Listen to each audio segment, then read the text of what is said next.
Salut à vous, aujourd'hui 17 décembre, troisième jour déconfiné, toujours avec le couvre-feu bien sûr.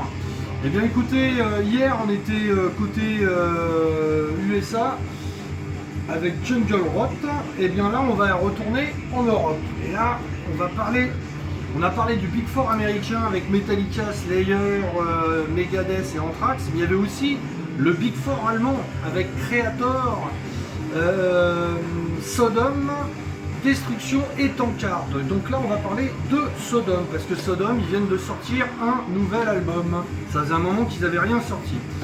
Alors Sodom ils sont formés en 82, donc plus ou moins pareil que les groupes américains de l'autre côté de l'Atlantique. Hein. Eux ils étaient influencés par Venom, Motorhead, le métal allemand accepte au départ. C'est ça qui les a poussés à faire du métal, mais sauf qu'ils sont partis très vite dans le speed. Je pense que pour moi les premiers albums de Sodom c'est un petit peu une inspiration pour certains groupes de black metal et de death, mais de toute manière Sodom c'est le fleuron teuton trash metal made in Germany. Ils ont en 84-86 ils ont sorti des albums qui étaient assez bourrins et en fait ils ont signé chez Steamhammer. D'ailleurs ils y sont toujours chez Steamhammer, le label allemand. Il y a juste un moment où il y a eu un ou deux albums au milieu de leur carrière qui étaient sur un label qui s'appelait Gun, si je ne m'abuse. Mais ils sont toujours restés fidèles à Steamhammer. Donc emmené par Tom Angel Reaper. À savoir que Tom Angel Reaper, à un moment en parallèle de Sodom, il va faire un groupe, il va sortir des disques sous le nom de Uncle Tom ou alors Tom Angel Reaper. Alors là c'est carrément des hymnes à la bière et à la saucisse. Metal rock, mais ça se rapproche de Tankard alors.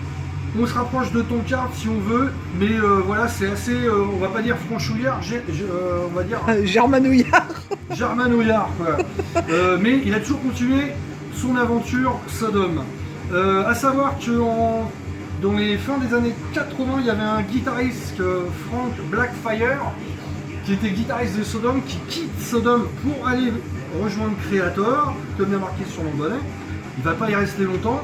Mais là, ce qui est bien, c'est qu'en fait, le nouvel album, Geminis 19, et ben c'est plus ou moins le 19e ou 20e album si on compte les lives. Donc ils ont quand même pas mal d'albums à leur carrière. Et en même temps, c'est son retour au sein du groupe.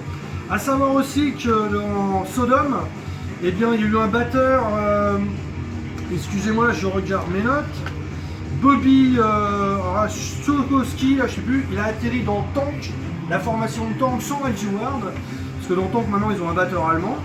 Et il y a l'ancien guitariste donc qui a été remplacé du coup par Frank Blackfire. Lui il a rejoint un groupe de thrash qui a sorti un album en début d'année qui s'appelle Bonded, qui est du gros thrash. Donc là on va parler de cet album là, à savoir que déjà la pochette elle est belle.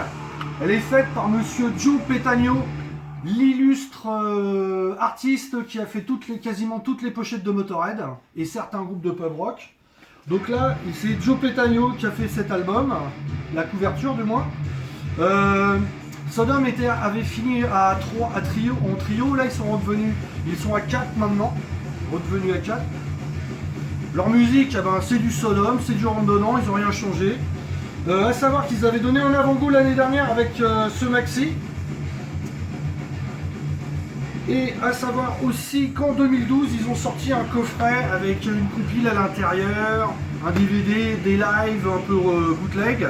Bel objet, j'en parlerai plus tard, mais sûrement en 2021. Voilà. Sodom, je les ai découverts par ce live. À savoir que le live Mortal Way of Life, il était avec une pochette noire, il était censuré à l'époque à cause de l'orgie sexuelle qu'il y avait.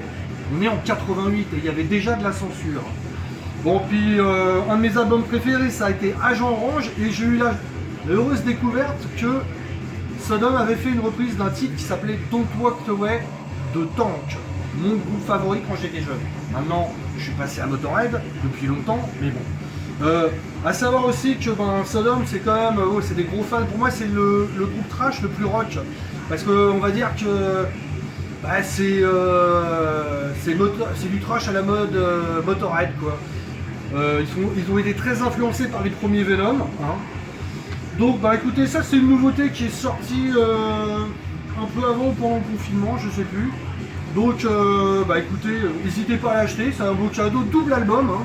Il y a 12 nouveaux titres, double album, belle pochette, beau contenu, efficace, rentre dedans. Bah écoutez, trash dans votre froc, et à demain.